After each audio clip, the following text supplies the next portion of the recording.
इस टिकटॉकर की कहानी आपको रुला देगी आज। बहुत बड़ा स्टार और इस जगह पर हुई थी फिल्म पुष्पा की शूटिंग। और ये आईपीएल का कैमरामैन कौन है जो खूबसूरत लड़कियों का हर एक मोमेंट शूट कर लेते हैं। केजीएफ के रॉकिंग स्टार यश जल्द दिखेंगे राजामौली के फिल्म में। और क्या वाकई में हनुमान जी आज भी जीवित है? अगर है तो वे कहाँ है और हमारे वेदों में क्या लिखा है? पैरेलल यूनिवर्स के बारे में बताएंगे आपको आज की वीडियो में। नंबर 1, कठिन परिस्थितियों के बीच जो अपने मुकाम को हासिल कर लेते हैं, असल में बाजीगर वही होते हैं। रोहित जिंजुर के आज सोशल मीडिया की दुनिया में एक बहुत बड़ा नाम है, लेकिन रोहित का यहाँ तक का सफर आसान नहीं रहा। रोहित के पिता बहुत शराब पिया करते थे और अक्सर नशे में रोहित की माँ के साथ मारपीट किया करते थे, जिसकी वजह से घर में क्लेश रहता था। रोहित की माँ रोहित और उनकी बहन रोहिणी को लेकर अलग रहने लगी और नौकरी करके बच्चों को पढ़ाया लिखाया। सरकारी स्कूल से 12वीं पास करने के बाद रोहित ने साड़ी की दुकान में नौकरी शुरू की। नौकरी के बाद वे शाम को घर आकर दोस्तों के साथ मिलकर टिकटॉक बनाते। रोहित की एक्टिंग, एक्सप्रेशंस और उनका कंटेंट लोगों को पसंद आने लगा। एक दिन रोहित के पास सोशल मीडिया इन्फ्लुएंसर नीता शिलिमकर का मैसेज आया और इसके बाद दोनों ने साथ में वीडियो बनाना शुरू कर दिया। आज रोहित नीता से भी बड़े स्टार बन चुके हैं, लेकिन इस बात का उन्होंने कभी घमंड नहीं किया। कुछ लोगों का कहना है कि रोहित और नीता रिलेशनशिप में है, लेकिन सोशल मीडिया पर ये दोनों एक दूसरे को अच्छा दोस्त ही बताते हैं। नंबर 2, साल 2021 के अंत में रिलीज हुई पुष्पा अभी तक लोगों के दिल से उतरी नहीं है। आज भी लोग इस फिल्म को लेकर चर्चा करते नजर आते हैं। बहुत से दर्शकों ने हमारी पिछली वीडियो में सवाल किया था कि पुष्पा फिल्म की शूटिंग कहाँ हुई थी। आपको बता दें कि आंध्र प्रदेश के मारिदुमुल्ले के जंगलों में फिल्म का अधिकतर हिस्सा शूट हुआ। इसके अलावा रामपचोदवरम इलाके में भी फिल्म के कई सीन शूट हुए हैं। लगभग 70 से 80 किलोमीटर के इलाके में पूरी फिल्म की शूटिंग की गई है। फिल्म में चंदन की लकड़ी के बजाय थर्माकोल और आम लकड़ियों का इस्तेमाल किया गया था, जिसे लाल रंग से पेंट कर चंदन की लकड़ी का लुक दे दिया गया। फिल्म में जो वाटरफॉल दिखाया है, जहाँ पुष्पा लकड़ियाँ फेंक कर उन्हें पुलिस से बचाता है, वो वाटरफॉल अमृतधारा के नाम से प्रसिद्ध है। वहीं फिल्म के सबसे पॉपुलर सॉन्ग शिवल्ली की शूटिंग तिरुमलाई कोविल मुरुगन मंदिर तमिलनाडु में शूट की गई। नंबर 3, इन दिनों भारत के हर घर में आईपीएल की धूम मची हुई है और कई बॉलीवुड सेलिब्रिटीज भी आईपीएल मैच के दौरान स्पॉट किए जा रहे हैं। कुछ दिनों पहले कोलकाता नाइट राइडर्स और पंजाब किंग्स के बीच हुए मैच में शाहरुख खान की बेटी सुहाना खान, बेटा आर्यन खान और चंकी पांडे की बेटी अनन्या पांडे भी मैच देखने पहुंची। सुहाना इस दौरान काफी बोल्ड और हॉट लुक में नजर आ रही थी। पूरे मैच के दौरान कैमरामैन की नजरें प्लेयर से ज्यादा शाहरुख खान की बेटी पर ही रही, इसलिए सुहाना के जश्न मनाने, उछल कूद करने के सभी मोमेंट्स कैमरे में कैद हो गए और उन मोमेंट्स को पूरी दुनिया ने लाइव देखा। इनमें कुछ पल ऐसे भी थे जिनके कारण सुहाना को शर्मिंदा होना पड़ा। असल में वो कई बार अपना टॉप ठीक करती नजर आई और वो एक पल भी कैमरामैन की नजर से अछूता नहीं रहा। इन क्लिप्स के वायरल होने के बाद सोशल मीडिया पर सुहाना खान को ट्रोल भी किया गया, लेकिन सुहाना को इन बातों से कोई फर्क नहीं पड़ता और वो खुश थी क्योंकि उनकी टीम केकेआर मैच जीत गई थी। नंबर 4, आज के युग में अमर होने वाली बात को लोग मजाक समझते हैं, लेकिन प्राचीन काल में वाकई में लोगों को अमर होने का वरदान प्राप्त था। अश्वत्थामा, विभीषण, वेदव्यास, परशुराम और कृपाचार्य जैसे न जाने कितने लोगों को अमर होने का वरदान प्राप्त है और इन्हीं में से एक नाम है हनुमान जी का भी। हनुमान जी आज भी जीवित है, लेकिन वे कहाँ है, इस बारे में अलग अलग बातें प्रचलित हैं। कुछ लोग हनुमान जी वास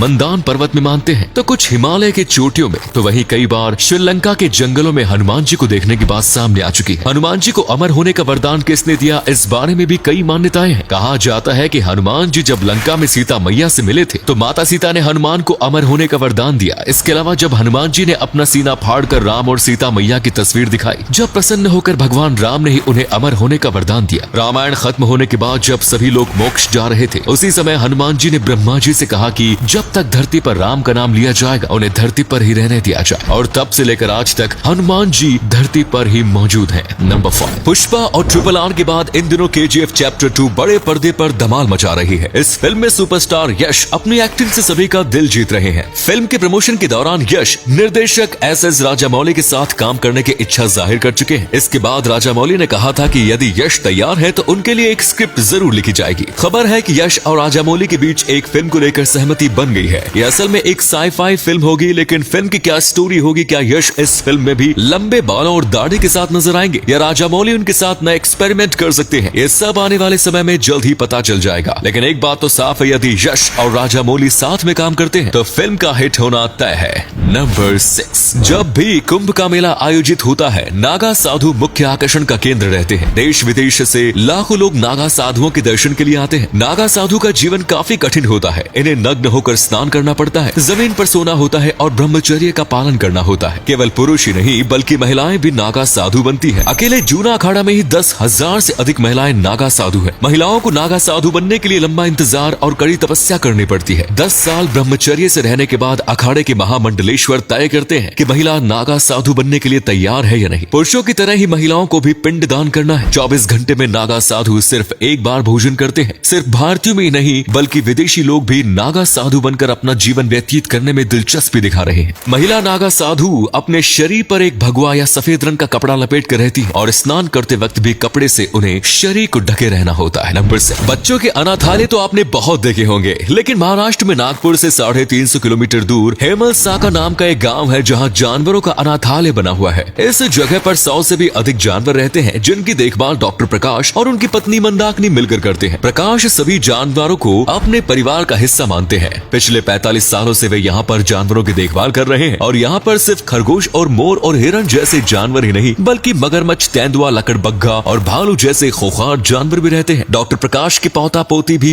अब इन जानवरों का ध्यान रखते हैं और उनके साथ खेलते हैं। हैरानी की बात यह है कि इतने खूंखार जानवर कभी भी प्रकाश या उनके परिवार वालों पर हमला नहीं करते। और अगले फैक्ट पर जाने से पहले इस फोटो को ध्यान से देखिए और बताइए कि आपको कौन दिखाई दे रहा है। इससे पता लगेगा आपका दिमाग और आंखें कितनी तेज हैं। मिलते हैं आपको 5 सेकंड्स।